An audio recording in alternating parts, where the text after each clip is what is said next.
Merët gjatë kësaj jave kanë filluar zyrtarisht edhe aplikimet për kredi në sistemin bankar në vendin tonë nga sektori i bujqësisë për të përfituar nga kredia e butë në vlerën e 250 milion eurove dhe garancia sovrane e shtetit shqiptar në vlerën e 30 milion eurove. Më gjërësisht do të diskutoj me zotin Agim Rapaj, kryetari i Këshillit Agrobiznesit shqiptar. Zoti Rapaj, mirë se erdhët. Faleminderit. Zyrtarisht kanë nisur aplikimet. Çfarë duhet bëjnë fermerët tashmë? Tashmë fermerët që kanë projekte të gatshme, që kanë ide, që kanë një qëllim për të investuar në zonën e tyre, në pronën e tyre, që kanë qëllim të zhvillojnë pronën e tyre veçanërisht në zonat rurale, është një mundësi e mirë që ta shfrytëzojnë këtë hapësirë koha që ka ngelur deri në fund në 20 nëntor. Në 20 nëntor, që të aplikojnë për të përfituar nga garancia sovrane, që e kemi theksuar garancia sovrane, ndihmon jashtëzakonisht shumë ato subjekte të cilat nuk kanë kolateralin e nevojshëm, krijon një besim më të madh tek bankat, krijon tek bankat e nivelit 2, krijon një hapësirë dhe u krijon një mundësi atyre subjekteve të cilat realisht duan të investojnë dhe kanë mundësi, kanë një plan biznesi, por ju mungon kolaterali dhe kjo i skualifikon nga procesi me kreditimi me bankat. Kjo është e para dhe e rëndësishme. E dyta ka të bëjë me primin e interesit. Po, 2%. 2% është primi më i mundshëm, i mirë, që ai që do të investoj mund ta lehtësoj shumë planin e biznesit, mund të lehtësoj shumë objektin edhe qëllimin që ai mund të arrijë me një kosto shumë të ulët nga çka mund ta bënte me primi interesi 7% apo 6%, sa që mund ta ketë marrën përpara. Këto janë dy elemente shumë të rëndësishme që lidhin subjektin me financimin. Duke pas parasysh që financimi ka qenë pengesa kryesore në zhvillimin e shumë projekteve, është e domosdoshme që fermerët të mos hezitojnë, por të drejtohen bankave në më shpejt se sa vonë. Deri në datë 20 nëntor është ta lejmë për moment fund. Dhe ne shpresojmë që ata mund të shpallen fitus dhe të zhvillojmë atë veprimtarinë e tyre ekonomike në sektorin e Nuk ka kufi, zoti Rapaj, se për sa çfarë shumë aplikon për kredi? Ka kufi, është 25 milion të reja, që mund të marrësh për një projekt, por e rëndësishme është që me bankën mund të bësh negociata, mund negociosh nëse të jep garanci shtesë për sa i përket madhësisë projektit. Ky është rasti më i mirë që ne kemi pasur deri më sot për sa i përket primit të interesit, sepse shoqëritë e mikrofinancës kanë interesa mbi 10-12%, bankat kanë interesa mbi 4-5% apo 6% ose s'japin fare. Po, për sektorin bujqësor kur ka probleme me kolateralin veçanërisht, dhe dihet që probleme më dha me kolateralin këto janë. Dhe mendoni se realisht bankat duke qenë disi konservatore, zoti Rapaj, këtë herë, për faktin që është fondi 250 milion euro i Bankës së Shqipërisë dhe fondi garancisë nga qeveria shqiptare. Ne thamë, tradicionalisht, bankat nuk është se kanë qenë ose kanë pasur, i kanë ofruar akses sektorit fermerëve, sektorit bujqësisë. Do jetë ndryshe këtë herë dhe bankat, përderisa ofrohet kredia e butë, ofrohet edhe garancia, pse mos ta japin? Unë mund të konfirmoj që në teori, drejtuese bankave kanë qenë optimist dhe kanë qenë mbështetës për të dy këto hapësira që janë krijuar, për garancinë sovrane dhe për Bankën e Shqipërisë, po më shumë për garancinë sovrane, sepse bankat nuk është se nuk kanë para. Bankat kanë buxhet. Është çështja e investimit, aftësia paguese. Është aftësia paguese një, dhe e dyta e rëndësishme është kolaterali, garancia.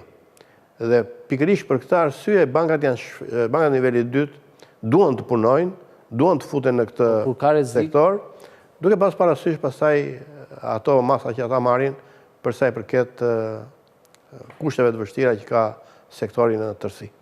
Zoti Rapaj, një fermer çfarë hapash duhet ndjek? Duhet të shkojë fillimisht tek banka apo duhet të shkojë fillimisht tek AZBR-ja? Fillimisht do të shkojë tek banka, po përpara ai duhet të shkojë dhe të kontaktojë një studio, të kontaktojë një ekspert, nëse nuk e ka vetë për të bërë, të bëjë një plan biznesi dhe me plan e biznesit të shkojë tek banka në mënyrë që të negociojë me të, dhe në momentin që të ketë kaluar pjesën e parë të rëndësishme të dakordësimit dhe të azhornimit të gjithë të dhënave, ai pastaj duhet të shkojë tek AZBR-ja për të vazhduar me garancinë sovrane.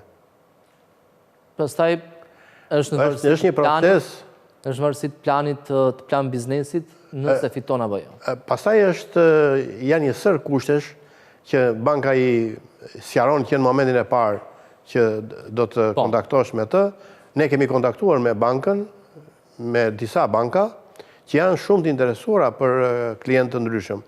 Ka filluar dhe unë kam raste konkrete që kanë filluar me agroturizmin, po punojnë fort për të ndërtuar bujtina, për të rritur investimet dhe për të riparuar godina, njëkohësisht edhe për të ndërtuar të reja. Gjithmonë subjektet e agroturizmit janë objekti i rëndësishëm dhe kanë qenë objekti i rëndësishëm edhe për bankat, sepse kanë një risk më të reduktuar se sa proceset e tjera, por edhe pemtaria, blloqet e pemtarisë, edhe ullishtaria, edhe sektor të tjerë të përpunimit veçanërisht, bletaria, bimë mjekësore aromatike, të gjitha këto janë fushat cilat në këtë financim mund gjejnë veten e tyre. Mendoni, edhe vetë AZBR-ja ka listuar disa sektorë, zoti Rapaj, por në opinionin tuaj, cili është sektori me potencialin më të madh, por njëkohësisht edhe ai që ka nevojë emergjente për financim? Ne kemi theksuar dhe perspektiva është që Shqipëria do të vazhdojë të ketë prodhim intensiv për vendin e për eksport për perimet dhe frutat. Dhe këtu kemi parasysh ambientet e mbrojtura. Në vendin tonë janë mbi 2100 hektar sera dhe synohet për 3000 hektar sera. Pra, si strategji është ndërtuar dhe natyrisht fermerët do të kemë parasysh dhe subjektet do të kemë parasysh që kur është vendosur objektivi 1 miliard euro për eksporte. Pra, eksporte do të mbështeten. Dhe natyrisht 2 fishi nga i aktuali. Po, 2 fishi nga aktuali deri në 2030. Duke pas parasysh që eksporte do të mbështeten për të realizuar objektivin dhe duke pas parasysh që ambientet e mbrojtura janë më të sigurta se sa ambientet në fush të hapur. Atëherë në këtë moment një ndër investimet kryesore janë serat. Atje në ato zona në të cilat toka është e përshtatshme, uji është i përshtatshëm dhe fermerët kanë mundësi, ka qendra grumullimi e tjerë, ka infrastrukturë, është e mira që të shtohen serat dhe të bëhen sera moderne në mënyrë që të shkojmë tek sera cilësore që prodhojnë deri produkte organike. Serat, ka nevojë për investimet të mëdha, zoti Rapaj? Ka nevojë për investimet të mëdha, minimalisht 1 hektar serë është 500.000 euro, gjysmë milion euro. Dhe flas për teknologji të avancuar, po e rëndësishme është që përzgjedhja e teknologjisë, futja e mekanizimit, domethënë ndërtimi i një sere me teknologji, me konceptin që punimet janë të mekanizuara, është një ndër kërkesat që do të shtrohet për të gjitha subjektet. Kjo është shumë e rëndësishme të ketë parasysh për ata që investojnë në sera. Elementi i dytë i rëndësishëm ka të bëjë me pemtarinë. Kemi parasysh që rushi dhe vresharia në vendin tonë, sidomos vresharia me ambientet të mbrojtura po zhvillohet për arsyet edhe të kostot. Vresharia në sera. Edhe vresharia në sera, sidomos për rushin e tavolinës, është një element tjetër ku mund të investohet në fushën e bujqësisë, flas gjithmonë. Po kështu, në fushën e blegtorisë, stallat, modernizimi i tyre është një fushë tjetër, një sektor tjetër ku mund të investohet dhe ka kërkesa për investim, për përgatitjen e stallave. Për baxhot ka përsëri kërkesa për të modernizuar baxhot, për të ndërtuar nga fillimi, por edhe për të plotësuar ato që baxhot që janë për mekanizimin e mieljes ka nevojë për investim dhe natyrisht që fermat që kanë një sasi të konsiderueshme të kafshëve të gjalla për qumësht e kanë tashmë dhe do të vi momenti që duhet të investojnë. Patjetër, minimumi mielja duhet për mieljen, po jo vetëm për mieljen, por edhe për ambientin, edhe për tjera. Përpunimi i ushqimit është një tjetër i blegtorisë, është një tjetër fushë që mund të kërkohet të investohet me këto fonde që ka interes për të ashtu. Po të shikosh peshkimi dhe akvakultura në ambientet e mbrojtura. Ka potencial, ka rezerva, ka dhe kërkesa për të... Po tregu ka kërkesë pafund sepse një pjesë e mirë importohet. Pikërisht, është fushë e rëndësishme. Po të shikojmë tek agroturizmi, ndërtimi i bujtinave është përsëri një fushë ku ka kërkesa për të financuar dhe investuar. Ne, duke pas parasysh rritjen e turizmit, bujtinat janë një ndër subjektet të cilat do të bëjnë ballë turizmit në zonat rurale dhe kjo është shumë e rëndësishme. Edhe shpërndan njëkohësisht edhe zhvillimin të ardhur. Është e vërtet. Po kështu tek bimët mjekësore aromatike, përpunimi i tyre është përsëri një fushë ku ne nuk kemi investime të mëdha. Po kur flas për bimët mjekësore aromatike, kam parasysh edhe investimet që duhen bërë dhe marrja me qira e sipërfaqeve të nevojshme në mënyrë të tillë që ne për t'i mbjellë në mënyrë të tillë që ne të kemi mundësinë të prodhojmë lëndë të parë sa më të mirë. Tek agropërpunimi është një rezervë tjetër shumë e rëndësishme që ne mund të operojmë dhe duke pas parasysh që janë ndërtuar tashmë një sër qendra të grumullimit dhe për eksport dhe për tregun e vendit, por ka akoma hapësirë për të përpunuar produktin. Ne nuk duhet të vazhdojmë të insistojmë dhe të eksportojmë lëndë të para. Këtë do pyesja zoti Rapaj, sa i rëndësishëm është përpunimi i produkteve, sepse një specë, nëse e fut në kavanoz apo e bën turshi, patjetër që vlera i 3 apo 4 fishohet. E njëjta gjë mund ndodh me domate nëse bëhet salcë, kastraveci gjithashtu mund bëhet turshi. Pra ka alternativa pafund. Është rezerva më e madhe që ne kemi. Dhe kjo rezervë duhet të përdorur duke pas parasysh që ka munguar investime dhe ndaj nuk është realizuar. Përpunimi është një vlerë e shtuar që do t'i rrisë vlerën edhe produktivitetit të tokës bujësore që ne kemi. Kemi parasysh që duke mos e përpunuar dhe duke shitur lëndë të para, ne marrim për 1.000 hektar, përfitojmë për 1.000 hektar rreth 1 milion euro. Vendet e zhvilluara marrin 4-5 milion euro. Pra 4-5 herë më shumë. Diferenca është përpunimi i produkteve? Po, edhe përpunimi është luan një rol të rëndësishëm. Natyrisht luan rendimenti, luan edhe një faktorësh të tjerë, por përpunimi luan një rol mjaft të rëndësishëm, sepse rritja e vlerës së produktit është një element shumë i rëndësishëm, duke pas parasysh që ne kemi edhe një treg të fragmentarizuar, po dhe kërkesa është e tillë, sepse bujtinat janë ndërtuar në zonat rurale. Dhe natyrisht ne nuk mund të marrim dhe të kërkojmë tashmë të kemi furnizim nga Tirana për një bujtin në theth. Që edhe ndodh. Po edhe ndodh kur nuk ka. Mbas në theth jo, por flas e përmenda për të kuptuar importi sërish ka zë një pjesë tek bujtina. Do zë një pjesë të produkteve tona, por ato produkte që ne nuk i prodhojmë. Po jo ato produkte që ne kemi mundësi të i prodhojmë. Më baziket nuk ka lloj kuptimi. Kjo është shumë e rëndësishme. Mjaft e rëndësishme mbetet edhe sektori i përpunimit mbetjeve në zonat rurale, edhe këtu duhet investuar. Ishte edhe komision para se të fillon. Po patjetër. Prodhimi i pleut organik në vend është një ndër fushat ku ne duhet të investojmë, sepse Shqipëria importon 15 milion, 20 milion euro në vit ple organik. Nuk ka arsye. S'ka arsye dhe kam përshtypjen zoti Rapaj, ne kemi mbetje pafund të cilat mund përpunohen. Janë rreth 1 milion ton mbetje në tërësi, në tërë gamën e tyre, në tërë strukturën e tyre, që ne mund të prodhojmë ple organik shumë mirë për të përballuar pastaj edhe prodhimin e produkteve organike. Problemi është tek ligji apo tek financimet që mbase nuk e kam iden, por mbase mund të jetë. Problemi është tek ligji që tani po kalon. Po. Ka qenë si problem. E dyta e rëndësishme është që ne nuk kemi pasur një treg të mirëfillt të pleut organik dhe nuk i kemi bërë akoma si duhet promovimin e duhur se sa i rëndësishëm është ky dhe duke pas parasysh që ne kemi folur në teori, por janë 2 ose 3 subjekte të tëra në Shqipëri që prodhojnë ple organik në mënyrë të organizuar. Dhe kërkesën se plotësojnë dot sepse është shumë e lartë. Absolutisht jo. Kështu që ne kemi vetëm një fabrik, një linjë përpunimit të mbetjeve nga pulat, që është në Durrës, kemi një në Lezhë, që përpunon përsëri, kemi në Lushnjë, dhe pastaj artizanale në disa subjekte, por jo përpunim të industrializuar. Ne duhet ta kthejmë përpunimin e mbetjes në një industri që të prodhojmë ple organik, jo për Shqipërinë, por edhe për vendet tjera. Se kemi mundësinë për ta bërë të. Kjo Po zjatem këtu mund të arrijet objektivi 1 miliard euro eksporte bujqësore. Është pa diskutim. Ne nuk mund të prodhojmë produkte cilësore organike pa ple organik. Pse ka qenë kaq e vështirë, zoti Rapaj?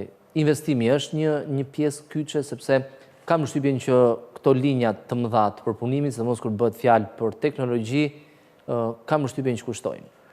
Këtu pikërisht ne nuk e kemi mbështetur këtë. Nëse mbështetet, kjo ka qenë jashtë vëmendjes. Ka qenë jashtë financimit me grande. Nuk është se ka pasur, nuk është se ne s'kemi eksperiencë, por ne nuk kemi pas vëmendje dhe nuk e kemi vlerësuar. Dhe është momenti që ne ta vlerësojmë jashtëzakonisht shumë prodhimin e pleut organik, ekologjik, në mënyrë të tillë që ne të kemi mundësinë të rrisim rendimentin në sera, veçanërisht të përpunojmë tokën dhe ta konsolidojmë, ta mbrojmë atë, duke i shtuar ushqimin bazë, që është pleu organik, në mënyrë të tillë që ne të kemi vit mas viti një performancë prodhimtarie shumë të mirë.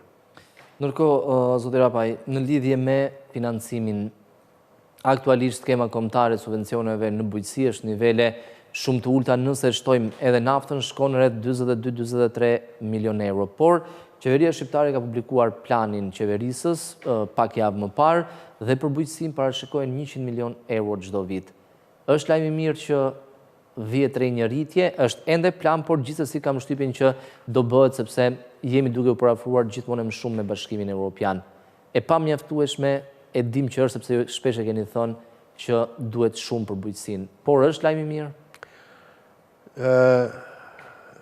E para dhe e rëndësishme është që tashmë janë disa burime financimi. Kjo është shumë e rëndësishme. Kredia që folëm? Është kredia që folëm, është fondi për investime 20 milion euro që është përsëri, që është vendosur nga... është EAZHBR-s prapë? EAZHBR-s, dhe është vendosur nga buxheti i shtetit, është skema kombëtare që shkon tek 51-52 milion euro, dhe nëse të gjitha këto së bashku do të dyfishohen, unë mendoj që ne do t'i arrijmë afërsisht minimumit të nevojave që kemi. Minimumin e nevojave që kemi.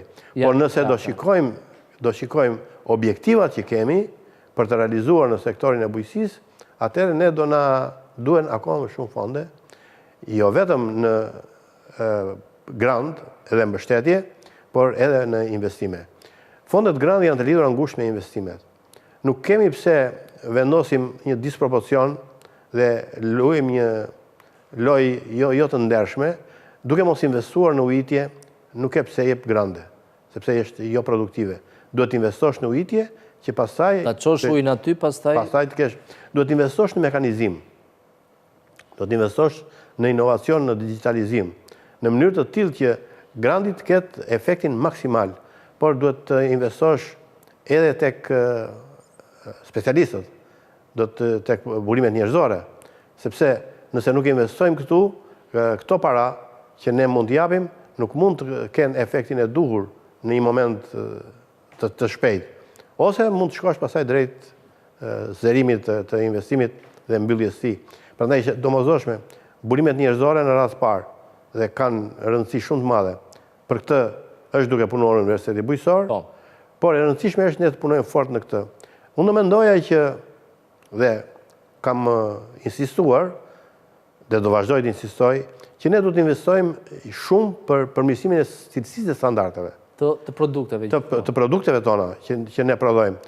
Pas edhe prodhojmë, zoti Rapaj, por na mungon certifikimi, ai global gapi që ne shpesh herë kemi diskutuar. Kur flas për cilësi dhe standarde, flas për të gjithë hallkat. Prandaj them, investimet duhen bërë në laborator. Pastaj sektori privat duhet bëj tek laboratorët e autokontrollit. Investimet duhen bërë tek burimet njerëzore, veçanërisht tek mjetet që duhen për njësitë e menaxhimit të cilësisë, që duhen krijuar tashmë dhe duhen forcuar e mbështetur në të gjitha hallkat e sektorit, në të gjithë sektorët, duke filluar nga bujqësia e deri tek bletaria në fund, dhe të gjitha sektorët duhet të kenë parasysh që ne në kushtet që jemi dhe për objektivat që kemi, fondet për mendimin tim ekzistojnë. Nëse ne e marrim seriozisht disbursimin e tyre, sepse një negligjencë në disbursim vër fonde sa të duash përse të interesojnë. Prandaj shumë e rëndësishme që ne të investojmë dhe i rikthehem tek burimet njerëzore. Është i arritshëm dyfishimi i eksporteve 1 miliard euro në 2030? Është i arritshëm, duke pas parasysh. Por sërish duhen financime. Po, pa financime asgjë s'bëhet, por duke pas parasysh që nëse ne rrisim dhe investimet për cilësinë dhe standardet, ne ndryshojmë kahun e tregut, objektin, qëllimin që kemi, shkojmë në Bashkimin Evropian, dhe duke shitur aty, ne natyrisht rrisim 20-30% vlerën e produkteve, sepse çmimet janë 30-40% më shumë se sa në tregjet tjera jashtë Bashkimit Evropian. Duhet edhe konkurenca, zotë Rapaj, do të jetë shumë e lartë. Shikoni rreziqe në këtë aspekt, sepse një fermer shqiptar do të jetë, për sa i përket produktit, njësoj si ai evropian, pavarësisht se mund të ketë diferenca në subvencione. Kjo është histori që kërkon një trajtim të veçantë. Natyrisht që ne nuk mund të krahasohemi për konkurrencë me ata që kanë investuar për vite e vite me radhë, sepse ne jemi të disbalancuar. Investimet që janë bërë për mbështetjen e sektorit privat në vendet e Bashkimit Evropian janë qindra vjeçar.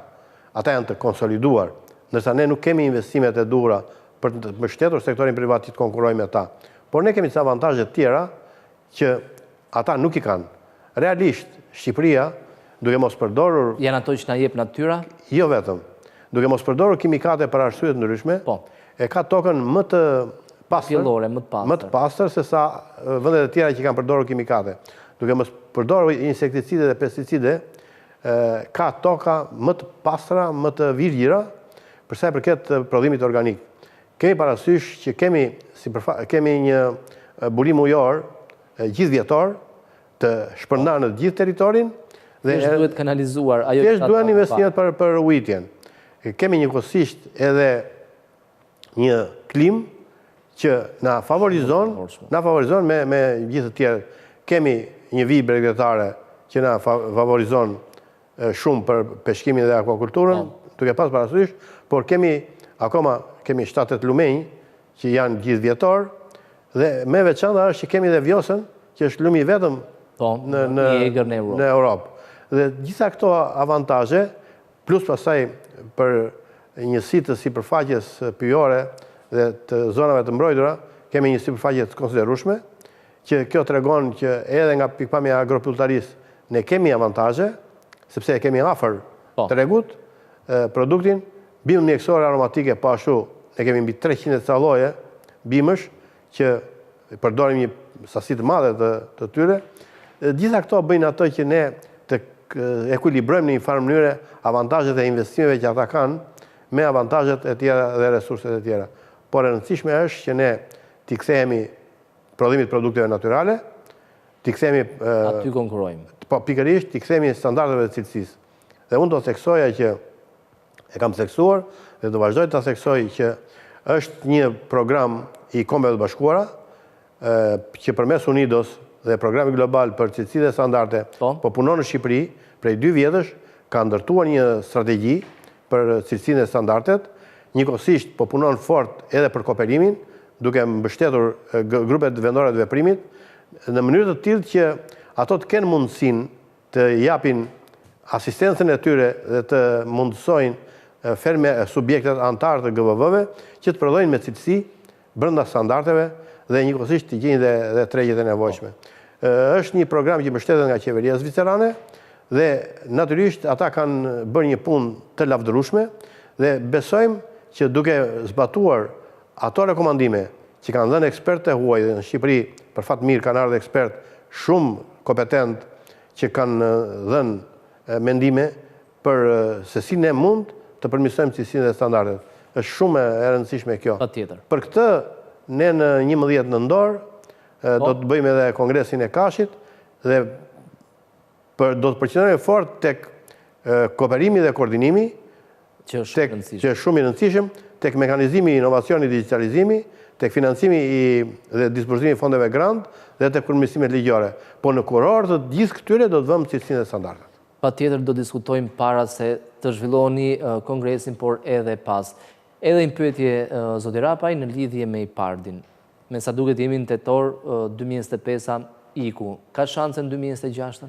Ka shanse në 2026, nga të gjitha sa ne kemi informacion, po ecet me hapa të shpejta dhe mjaft rigoroz, masat që janë marrë janë masa që besoj do të garantojnë atë mos besim që të kthehet besimi atyre që e kanë humbur, besimin, por unë mendoj që janë gjitha mundësit që në 2026 një partit filloj fuqishëm dhe 126 milion euro grant të mund të mbështesin fuqishëm gjithë sektorët në nënd masat që ka i parti. Zoti Rapaj, ju falenderoj që ishit në studio për gjitha mendimet e sjella.